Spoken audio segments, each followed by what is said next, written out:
Tasting Anarchy, your wine and liberty podcast.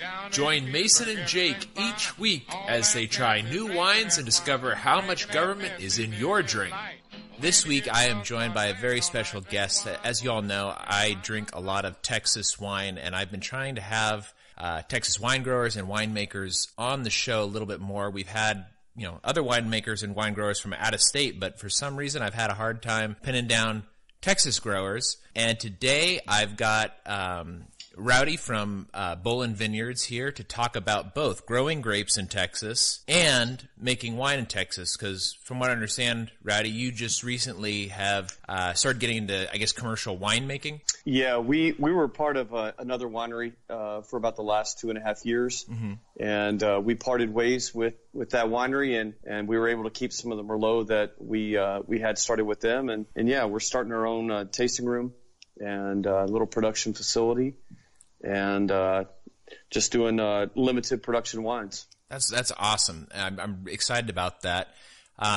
You and I think we sort of met roundabout way through Ricky at Alta Marfa. Oh yeah, man, that's correct. Yeah. Yeah. And so, after you and I started chatting a little bit on Twitter, I just got kind of excited about what you guys are doing out there. I've got a couple of friends in Lubbock. I'm new to Texas. I'm actually from California originally. But I made a couple of friends out in Lubbock and realized that as I was buying all of these like really great Texas Hill Country wines, when you actually look on the bottle, a lot of them are grown in Texas High Plains. That's correct, yeah. And then they bring the grapes down there and make them down there, and it's it's a pretty area, so makes sense to have your tasting rooms and stuff down there. How did you end up getting into grape growing? I before we did our 10-second pause, I referenced another show that you were on, and I thought you had a really interesting story.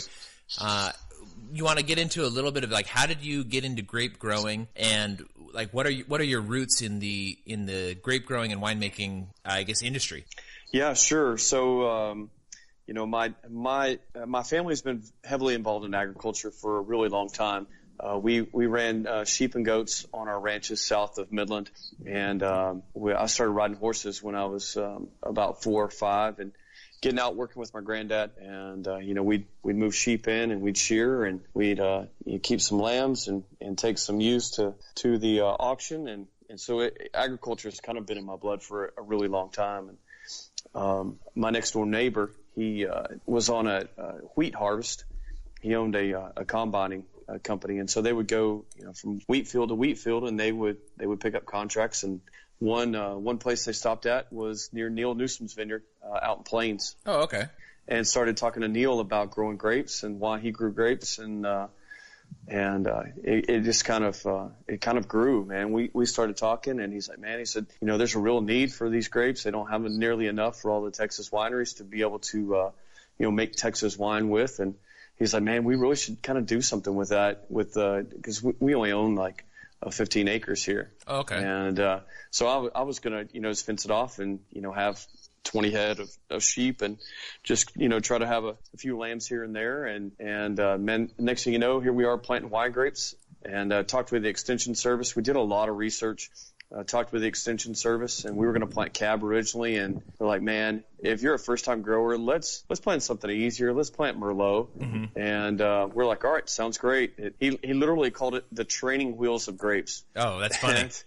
And so as a first-time grower, you're like, man, training wheels of grapes, that sounds like the best thing for a brand-new wine grower to get involved in. Mm-hmm. And we visited a little vineyard south of our house. It's about 7 miles south of our place. It's called Martin Vineyard, and it's one of the oldest commercial wine grape vineyards in the Texas High Plains. It was planted back in the 1970s by a guy named Andy Martin, and who was stationed here at Reese Air Force Base for a long time. Oh, okay. And Andy lives in Houston, and this vineyard has old vine cab.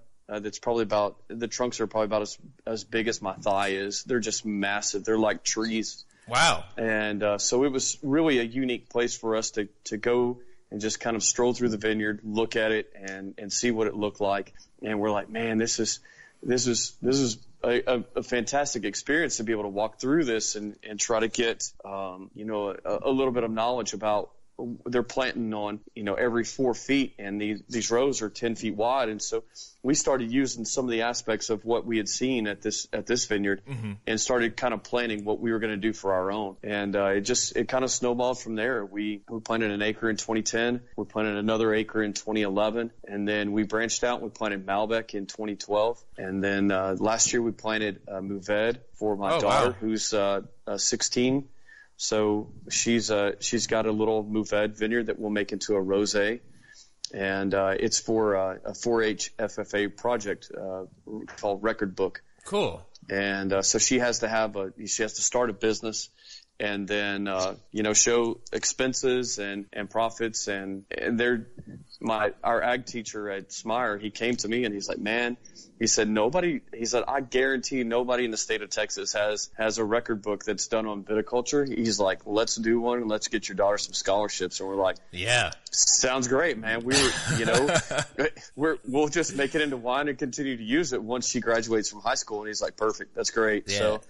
So we planted Mourvèdre Cinsault for her, and so when she's a senior in high school, she'll have 100 cases of Mourvèdre Cinsault rosé that she'll have under her wing, and it'll be under our Bolen Vineyards brand. Oh man, that's going to be what a great experience that you can give your daughter for that. Yeah, that's so cool. And on Twitter the other night, I'd mentioned that we were doing a FFA record book, and the extension agent for Hockley County, he's like, dude, he said, let's turn this into a 4-H record book as well too. He said, I guarantee nobody in the state of Texas has a record book for 4-H. So we just combined it and made it into an FFA 4-H record book now. Oh, I think that's really, really great opportunity that you've been able to give her. That's super cool.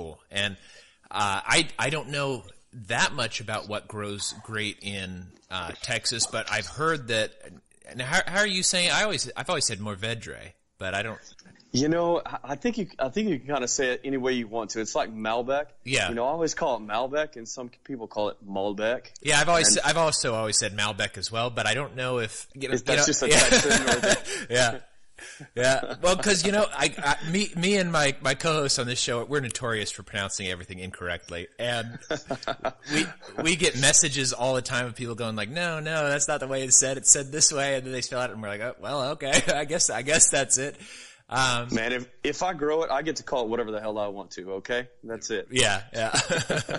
Well, I think that sounds really cool. And now, are you? I have a very, very small experience planting because I went out there and helped Ricky at Alta Marfa. Sweet. But what are some like challenges with now out in that part of Texas, over in the Lubbock area? It's all very, very flat. What are some challenges that you guys have with planting grapes? Sure, man. Normally we would plant with like an auger. And you would drill 1,100 holes an acre. Yeah. And so we switched to where a tractor pulls a big disc and a big ripping shank, and we welded a box together, and we can plant like an acre in an hour instead of an acre in like a day. Wow. I mean, it goes so much faster. Yeah, because when we were out there up there near Marfa, like we had to dig the holes manually because you can't get an auger in there. It's all it's all rocks. Well, and his soil is so much different than mine. We have a lot of sand here. We have a little bit of clay, a little bit of loam, but the majority of it is sand. Okay. And so which is perfect conditions for what we want to do. Right. The majority of grape growing around here is planted in sand. And that sand just allows the water to kind of filter through like it would naturally. Right. And so you don't have a whole lot of water sitting around the root, and it kind of prevents root rot as well too. Oh, that's nice. When it's drier. Yeah, and I think that I've read this as well, that this is a similar soil to, which again another place people don't really think of Texas as being such a high quality grape growing region, but it is. And same thing with like South Jersey. South Jersey grows really high quality grapes. Same thing. It's got this very sandy soil that can drain a lot of that water out. You don't have as many problems as other places. And it's interesting too, because you've got such a different like just such a different mindset. You know, people think of California with all of its rolling hills and all these vineyards and stuff like that, but you've got an area where you can bring in a huge tractor and just do a whole bunch of land, and you're growing great grapes and producing fantastic wine. But, you know, one of the challenges that Texas has, and you and I were talking about it a little bit earlier, was weather. And you guys are having right now hail and rain and stuff like that. Can you go into a little bit about what the challenges are with basically keeping fruit on the vine and not having your young plants destroyed? Yeah, sure. I mean, so it's a huge challenge for us to try to grow crops whenever you're fighting Mother Nature with hail and with rain and 60-mile-an-hour winds that can really be destructive with your vines. So with hail, you know, we have hail nets, and I was visiting with a buddy who has a vineyard south of Lubbock, and he got hailed out last year, kind of like I did this year, and started talking to him. I'm like, hey, Matt, how much are hail nets? And he told me, and I was like, man, that's perfect. You know, once we have a good crop this year, then, you know, I'll look at investing for some next year. And he's like, all right, cool. He said, here's the contact. Here's who you need to talk to. And then the next day you just get hammered. And, you know, I talked to him, and I'm like, man, how'd your vines fare? And he's like nothing ever happened. Wow. He's like, you can stick we had a 60-mile-an-hour wind the other day, and he's like, you can stick your hand underneath the nets, and you can't feel the wind blowing through that net. He's like, it is so protective. And he said he has video of the hail just sitting there just bouncing off the net, and it's not even coming close to touching the vines whatsoever. So, I mean, that's something that, you know, personally we'll have to invest in. And it also doubles as bird protection as well too, because you can clothespin the bottom of the nets and shut it off so that the birds can't get in. The birds can eat about 10% of your crop in a week and really kind of wreak havoc on your fruit production. So that's if you can, you know, knock out literally two birds with one stone, then that's obviously something that, you know, should certainly be looked at from a grape growing perspective. And that makes a lot of sense. And, you know, I had a small backyard garden a while ago, and it was and I had like 8 vines planted, but they were eating vines, they weren't wine vines. And and it was the same problem as the very first year. The very first year they fruited, all the grapes were gone. I didn't get a single one because the birds just came down and ate them. And I'm going, like, I had all these beautiful grapes. What happened to them? And you could just see these birds gorged on grapes, like hanging out by the vines. And they'll start eating grapes when they're not even fully ripened. Oh yeah. I mean, to us, it's still a bitter taste, and it's still, you know, highly tannic and got so much acid in it that it really hasn't developed. It's not matured yet. So I mean, they'll start eating them way soon, way before they're mature and ready to be pulled off. Right. Wait, how long up there can you guys leave the grapes on the vines before they get too ripe? I think that all depends on the location. Okay. For us, we're in more of a clay soil, so we're more of like, and I'm going to use this word very loosely, but our soil is more like Tuscany, where they have a lot of clay and a lot of loam. Okay. Whereas guys south of us down in Brownfield, they have a lot more sand. And so our Merlot is usually being harvested right at the very end of when white grapes are being pulled off in Terry County and Western Hockley County. So when everybody else is just now finally pulling off their Viognier or Riesling or Roussanne, you know, my Merlot is already at 26 or 27 brick, and I mean it is ready to go. If you continue trying to, you know, mature it or hold on to it, it's going to start raisening. To the point where you're starting to lose fruit production. I think it's just by location is how things, you know, differ, and I guess that's terroir more than anything. Yeah. That's what I was kind of getting at. Is that the terroir of your area? Is it because it's so hot, or is it that it's getting so much more sunlight direct, or you don't know? It's just soil type. Soil type. It's just a different soil type. That makes sense. Okay, that's interesting. So, you know, I don't want to keep referencing back to the other show, but one of the things I thought was super interesting that you were talking about was the difference between growing Merlot and Malbec. Yeah. And how much more difficult Malbec is than Merlot. And I thought that was really interesting because, like, in my mind, kind of, it's just, a vine is a vine, and it's just if you have the right climate for it, it'll grow or it won't grow based on, I mean, obviously you have to do a lot of care and stuff too, but the way that you were describing it, like Merlot sounds like a peach compared to growing Malbec vine. It's absolutely true, man. Yeah. I mean, with Merlot, we average anywhere from 3 to 4 tons to the acre, or we did up until last year. Last year we had a bunch of necrosis where it was so hot during bloom that we lost a lot of fruit last year. Okay. But normally, on an average year, we have 3 to 4 tons to the acre. Whereas Malbec, we pulled off 3/4 to a ton to the acre, and Merlot it grows evenly across the cordon arm. It grows evenly upward. I mean, so all the shoots are about the same.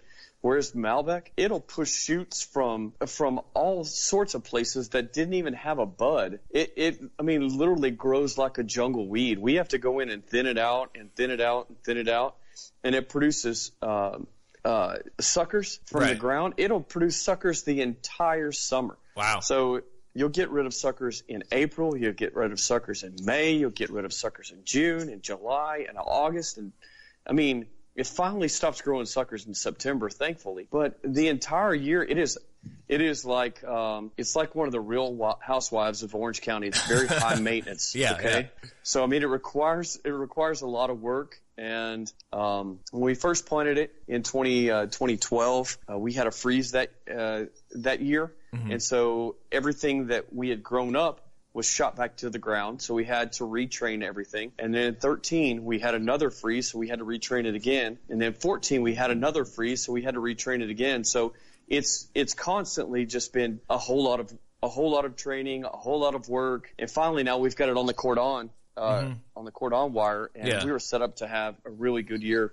Probably a couple of tons to the acre, double what we would normally do. Yeah. And then hail came in and wiped us out, and just like, oh man, I saw potential. I actually saw what this thing could be, what its potential was, and so hopefully we can get back to that thing. But over the wintertime, I guess in October, my daughter and I, we had gone out and we'd put out ammonium sulfate near each one of the vines. We put out probably about a half a cup of fertilizer.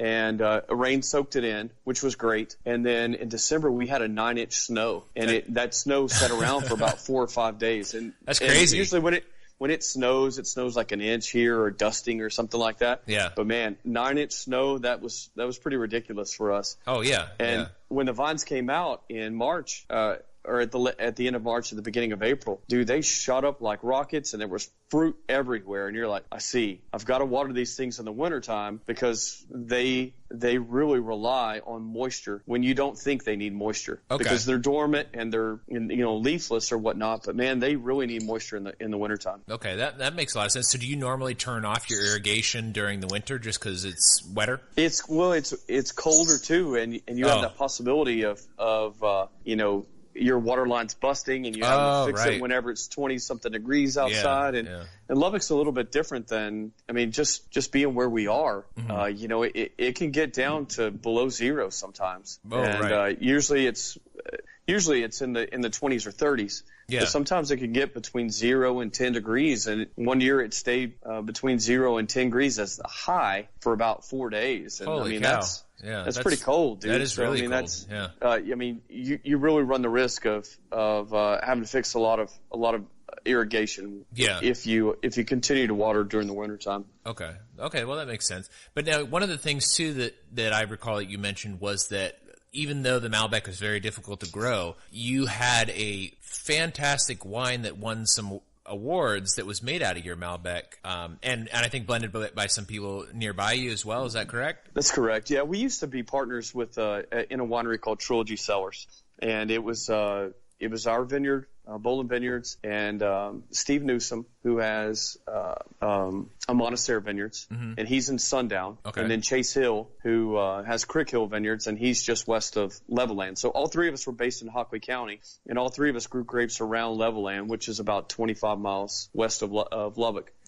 And so we had this grand idea of just taking a ton of Malbec each and taking it to be made into wine, and then just kind of selling it and seeing what it did. And the next thing you know, Steve's like, well, I've got Pinot Grigio, and I've got Merlot, and I've got some Malbec, and I've got a little bit of Roussanne, and some Viognier, and you're like, okay. And Chase is like, well, I've got this, and I've got this. And I'm like, well, we have Merlot and Malbec, we can contribute. And next thing you know, Chase was like, well, my grandparents have this tasting room or this building in Levelland, and maybe we should go look at it. And here we go. We started a tasting room, and we had 7 different wines our first year. And the Malbec was part of that original offering.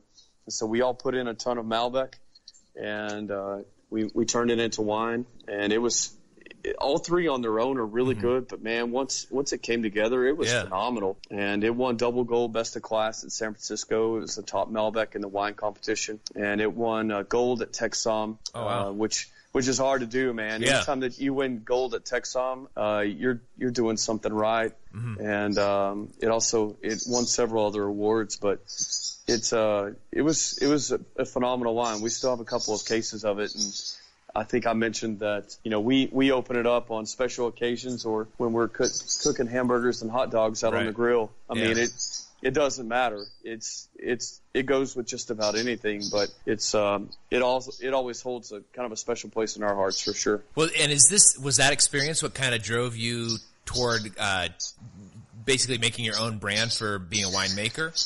Yeah, it was. We had a great experience at Trilogy, and originally, we never got into it to get out of it more than anything. And one of our partners came to us and said, hey, we'd like to buy you two out, me and another partner. And we're like, okay, well that's weird, but all right. And he's like, well, we're starting this own brand, and we really need, a facility and things like that. And I'm like, all right, that's fine. So we accepted their offer and moved on. And we always knew that eventually we would start our own place. And so it was a good opportunity for us to transition from one winery into another. And so, yeah, we're starting our own place about half a mile south of our house and south of our home vineyard, and it'd just be a small tasting room, limited production wines, and we planted some Tannat right next to the tasting room. So, that sounds great. It'll have its own vineyard. My wife has fallen in love with Tannat. There are several Texas wineries that make it. Yeah. And she's like, I love this grape, and she's like, find me some vines. I'm like, all right, here we go. So we planted some Tannat for last month. Oh wow, that's going to be great. How long does Tannat usually take till it starts producing fruit? It's already trying to produce fruit, so we have to cut all that stuff off. Yeah. And just let it focus on being a vine and growing its root system and its trunk and all that stuff. But I would say probably in the next 2 to 3 years, you'll probably start to see some fruit production off of it. It seems like it's a very vigorous vine. We planted it on 1103P rootstock. Oh, okay. Yeah. And it seems like it's taken off really well. Okay. Well, that sounds great. Now, did you personally get into like how to make wine, or are you guys using a contractor, or did you hire a winemaker for you, or how is that all working out? We have a winemaker that makes stuff for us. Okay. Look, I grow the fruit, and I do the best that I can with it, but I put it in somebody else's hands because they have way more knowledge than I do about the winemaking process. That seems like a very in a lot of places, like people don't really, like everyday wine drinkers don't really think about how much work there is put into the vine and how much work there is put into the wine. And it's a lot of time, and there are people who do both, but it's a lot of work to do both. And you have to have so much additional knowledge to be an expert in both areas, and so much additional experience that it a lot of times makes a lot more sense for you to concentrate on the vines and to hire somebody or partner with somebody who's then going to pay that much attention to the wine. You're right. It absolutely makes sense. And so many of these people, they have the education and the training and the focus and the drive. They can appreciate the fruit that we give them, because they're looking at numbers, they're looking at pHs, and they're looking at TAs and brick. And I mean, they like to see those numbers when they come in, but after that, they could care less what I'm doing out in the vineyard, you know. Right. So I mean, they want me to be on the number whenever the fruit rolls in, but after that, they're like, man, you know, enjoy your winter time. We'll see you again in the fall. But no, we have it made here locally in Lubbock, and one of my former partners in Trilogy, he bought into Caprock. Okay. And so our wine is currently being made by the winemaker at the Caprock facility. Okay. All right. I think I know that one. I think I read about it on the Texas Wine Lover blog. Yeah. It's transitioning over. They're bottling and selling wine as English Newsom Cellars. Okay. And with English being the owner of the facility there at Caprock, and Newsom being the grape grower and the operator of the facility. Yeah. Newsom I know for sure, because I think I've read about Newsom. There's a Texas wine history book that I've been reading lately, and I think Newsom is mentioned in that several times. Yeah, there's Neil Newsom, who lives in Plains, and then Steve Newsom, who lives in Sundown. Okay. And both of them are phenomenal grape growers. Yeah. I mean, they're highly regarded as some of the best in the state. Okay. Yeah. And that whole area is for Texas the kind of like the end all be all of where Texas winemaking got started was there at Texas Tech, which I think was a different school back then, but like in the late 70s. That's correct. Yeah. It was Kim McPherson's dad, Doc McPherson, that was the original founder of Llano. And so they had planted Sangiovese and a whole variety of different vines as kind of a test. And then Kim still owns that test vineyard. Oh, cool. It's on the southeast side of Lubbock, and you know we visit it every year just to go look at it and see what it looks like and check out how his fruit's going. And he's a huge proponent of growing Italian varietals. He feels like Italian and Spanish that these those two areas that grapes are grown are very similar to what's grown here in Lubbock, the conditions. Yeah. Well, I've noticed that a lot of the wines that I've had that are Texas grown, Tempranillo and Alvarinho, and Barolo, like a lot of those are outstanding, and I taste it, I'm like, how did this never get out of Texas? This is delicious. And then like talking to the winemaker or to the grower, they're like, well, it doesn't get out of here because it's delicious and everybody here drinks it. So that kind of brings me to my next question, which is, so you're now getting into winemaking, which I know is a heavily regulated field, and this is a libertarian podcast. So, have you guys had, and if you don't feel comfortable answering this, because I know you guys are still going through the process with licensing and all that sort of stuff, have you encountered anything that you kind of feel is sort of unreasonable with obstacles for getting licensed to be a winemaker? And if not unreasonable, just has it been an easy process for you? I don't know anybody who's ever gone through it personally, and so I've always wondered, like, getting your label approved, getting the ability to produce it, because it's such a highly regulated industry, and then you have multiple tiers. You've got the federal level and you've got the state level, and all of that. And new laws coming in on Texas too, about like 100% Texas grown certifications and things like that. Have you run into anything that, I mean, I guess I wouldn't even say that was onerous or like a heavy obstacle, but what is that whole process like? Sure. So, we'd kind of gone through it a little bit with Trilogy, but we had hired a lawyer to do that for us. So, I mean, so that person was solely responsible for submitting all of our applications and filing paperwork and things like that. And I particularly didn't want to do that at this time. I wanted to learn more about the process and what it was like. And so my wife and I, we started researching it and figured out that, you have to do this and you have to do that. And being part of another winery in the past also helped, because, you're already familiar with a lot of these people and these processes of, submitted applications through COLA and TTB regulations and things like that. And so it wasn't nearly as cumbersome or as challenging as it would be for somebody who was getting into it for the first time. So it certainly helped by being part of a facility and an operation before. But yeah, it's not that daunting. It's time consuming. You have to go through each step, and you have to make sure that you're entering the information correctly. And you have to know a lot of terms, things that we were privileged to be able to learn before. And the process for getting federally approved took 94 days, and that had nothing to do with us. It's just a backlog. Right. And the amount of workforce that's able to take care of each application and to review it. And then the application for TABC takes anywhere from 30 to 45 days. And, we're about halfway through that process at this moment, where we've already submitted our paperwork, and they already have all of our information on file. So now we're just waiting for approval. But, for TTB, there are several hurdles that you have to jump through, and you have to have an answer. You have to be able to explain to the person that's reviewing your application, and they have to be able to understand what your concept is and what your thinking is. And you even have to provide financial details about how much money did you get from the bank for your loan to be able to start this business. So you have to step out there and provide some information. And I think a lot of people are very I won't say closed-minded, but they're very personal. They don't want to give out a lot of that private information, and to them that almost be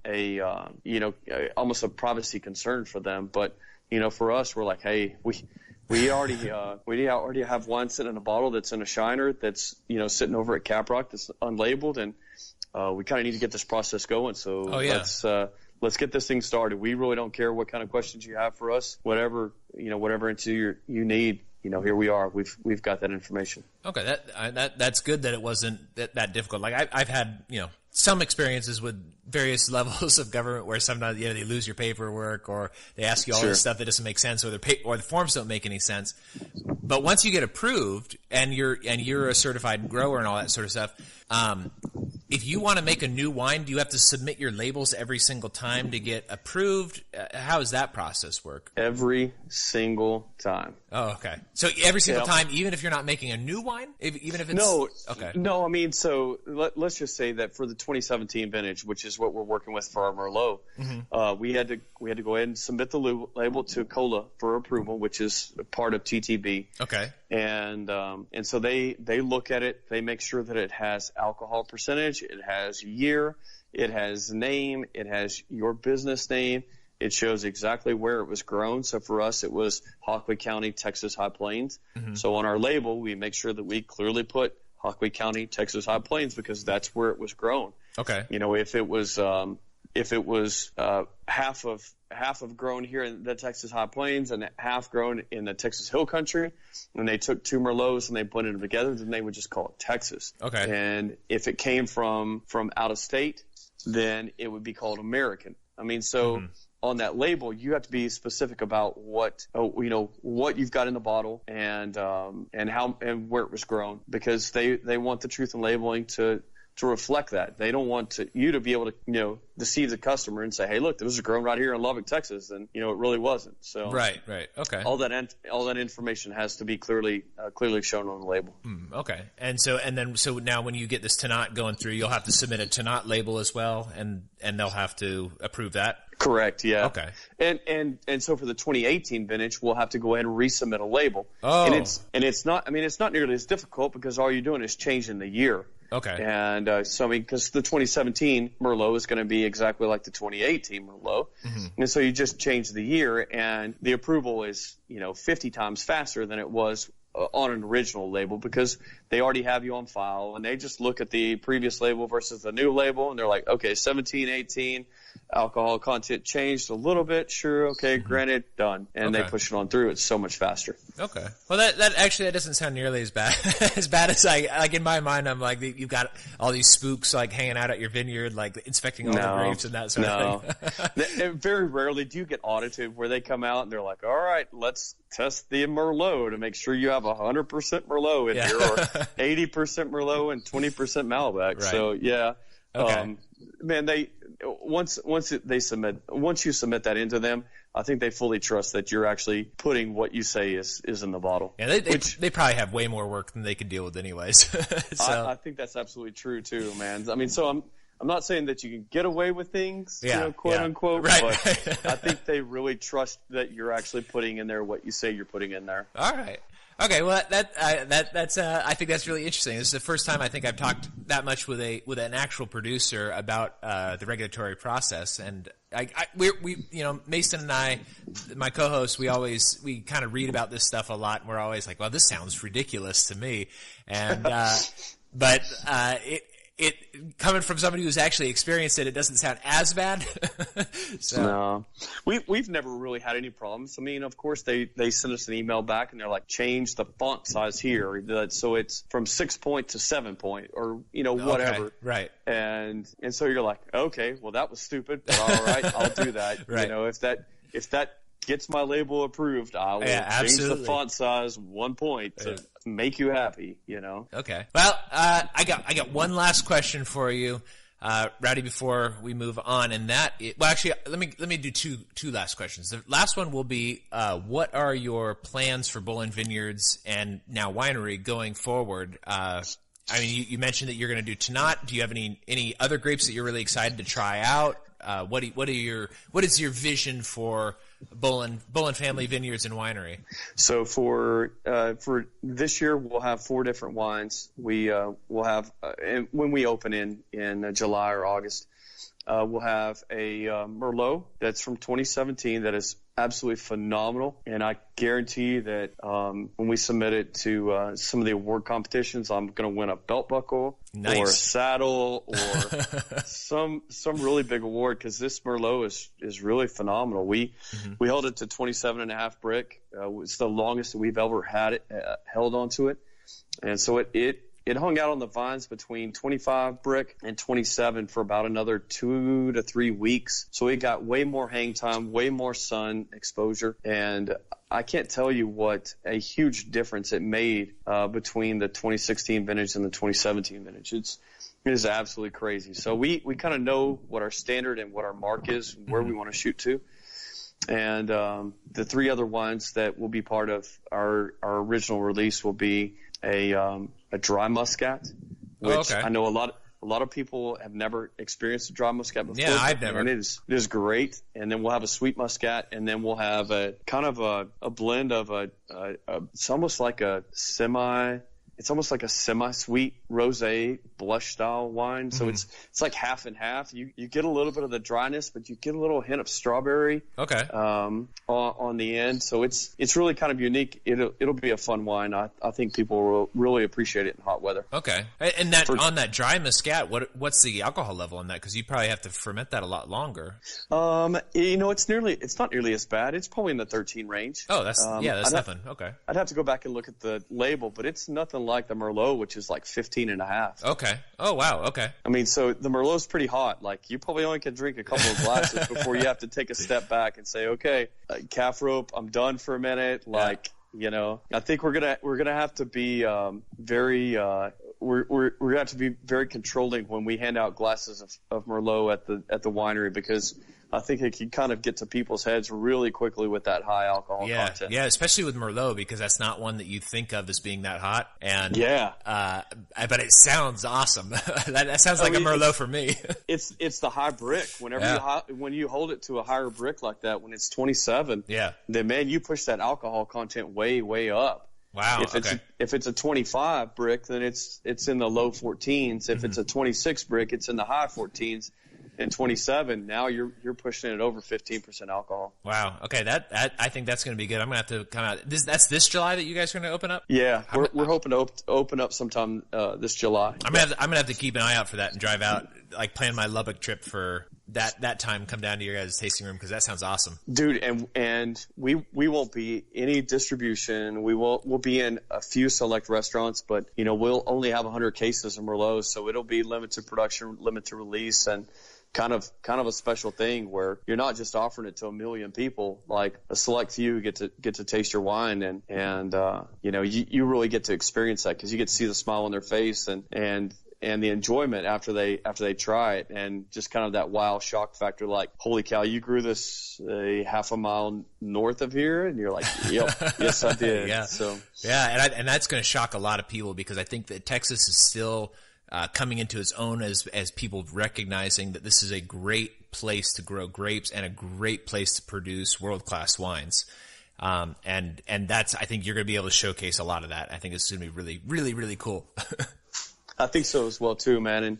And for 2019, we'll plant some more Tannat for my wife. We'll finish out her planting, and then we'll start looking at growing a white grape, because we don't have any white grapes that we grow. Everything that we source right now is from other growers, and Okay. And so I mean, it's good to be able to use locally grown stuff, but man, it sure is nice when it's one of your own, and you can call it your own and say, hey, look, this is something that we grew. But we've always been, I guess, gun shy about growing white grapes, even though our Malbec has 10 white grape plants in it. And I guess at Inland Desert at the nursery there in Washington, they had one plant that produced, it kind of went rogue in the mother block. And so we have 10 white grape plants, and they produce about 10 pounds each of fruit, and which is just stupid. And yeah.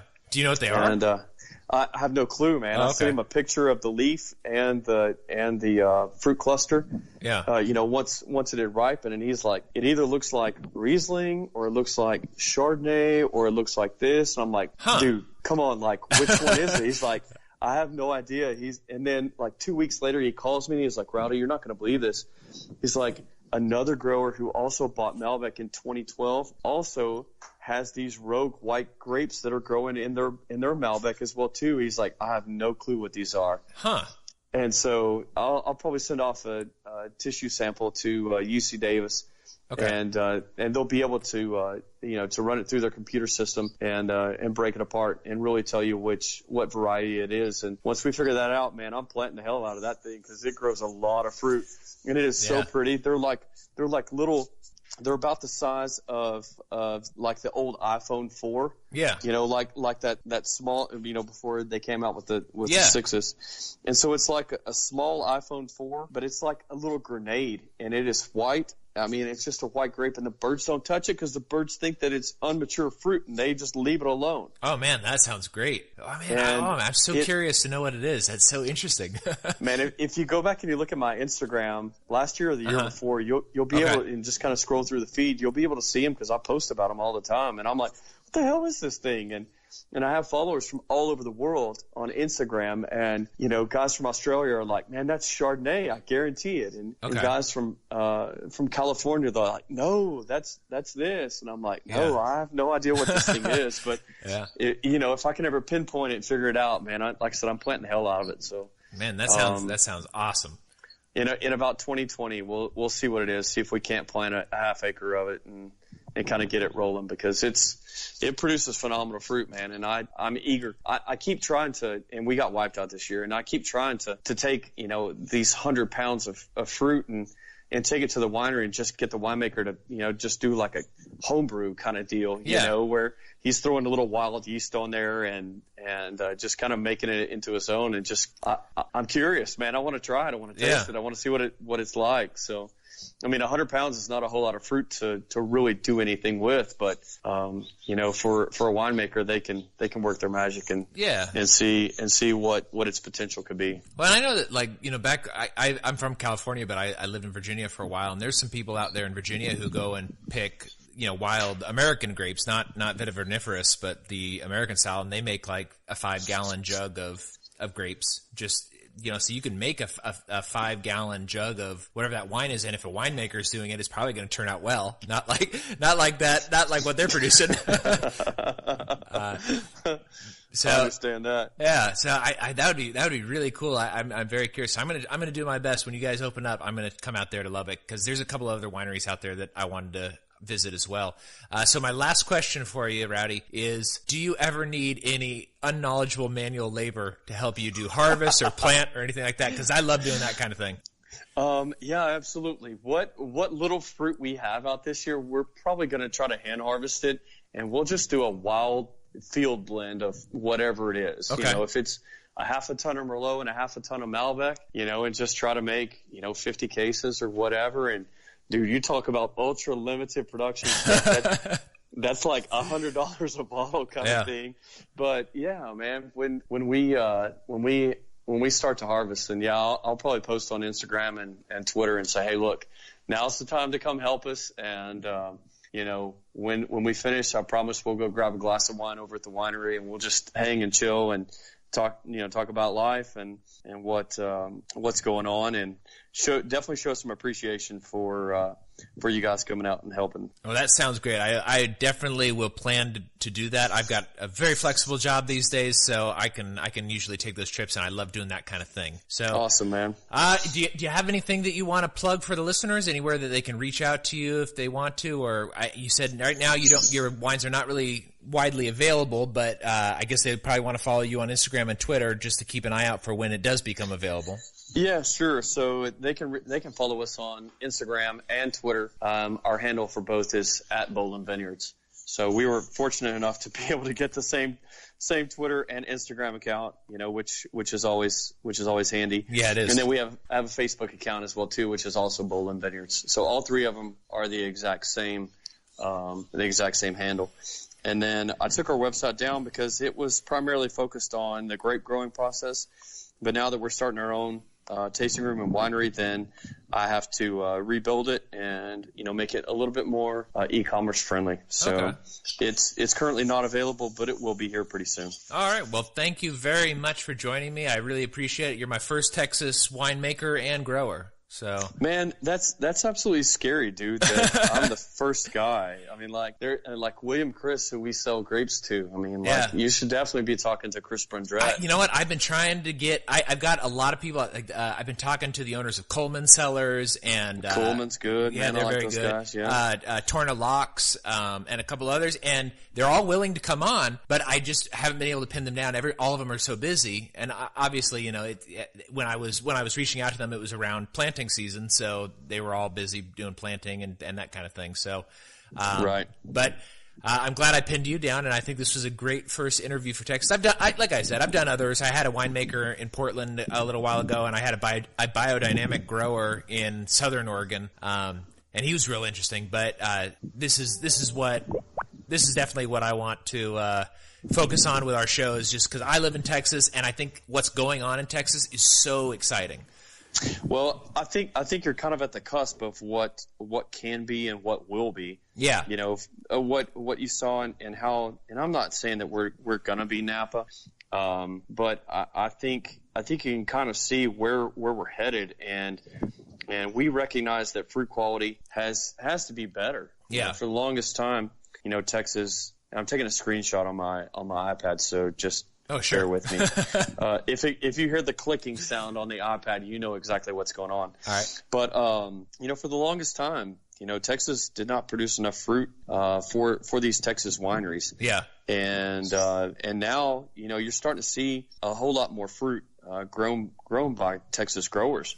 And a lot of it is good, and a lot of it is not all that great, man. So I think from my standpoint, I want to learn more about how other people in other regions grow fruit, and that's why I have so many. That's why I follow so many people on Twitter and Instagram, is because I can appreciate their way of growing fruit and why they do things, and it just makes me a better grower because I'm trying to educate myself more than anything. Sure. And say, okay, all right, I get why they do this and I get why they do that. How can we incorporate that, and how can that make my vineyard and the fruit that we grow that much better? So. Yeah. I think if you're open to learning and understanding other people's concepts and their style of growing, even though it may be different than what you do, man, it just gives you a better appreciation, and it gives you something to strive for. And I think a lot of people in Texas, I'd say probably 75% of the growers in Texas, they're striving to produce premium, high quality fruit because, for the longest time, Texas grapes were made with leftover juice that was not wanted. Yeah.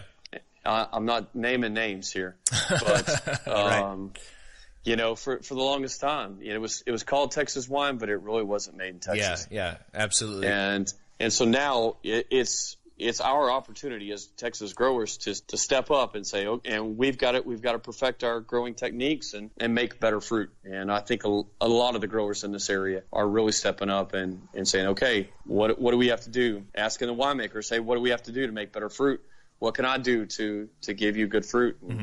And educating themselves, and I think that's pretty awesome. It is awesome. It's such a privilege for me to have moved here during this time in how Texas is starting to grow and mature as a wine region. I think that's it for me. Do you have anything else that you want to put in there, Rowdy?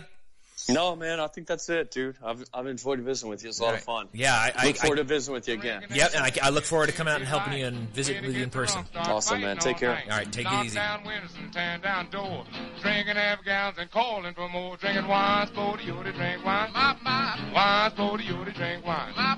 Wine, sporty, you to drink wine. Pass that bottle to me. Hoy! Drink it, man. Oh, give me some of that slop. Oh, pass that bottle to me.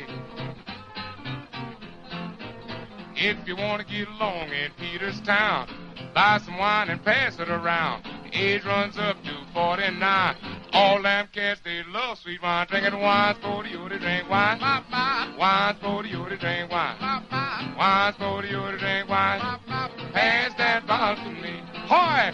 Wine, wine, wine. Elderberry. Wine, wine, wine. Cherry, cherry. Wine, wine, wine. Blackberry. Wine, wine, wine. Horton sherry. Wine, wine, wine. Oh, pass that bottle to me. Now down on Gillsby at Willie's Den, he wasn't selling but American gin. One soldier wanted a bottle of wine. He hit that cat for $1 and a dime. Drinking wine, sporty, you to drink wine. Wine, sporty, you to drink wine. Wine, sporty, you to drink wine. Pass that bottle to me. Now I got a nickel, have you got a dime? Let's get together and get some wine. Some buys fifth and some buys fourth. When you get together, you're doing things smart. Drinking wine, sporty, you to drink wine. Wine, sporty, you to drink wine. Wine, sporty, you to drink wine.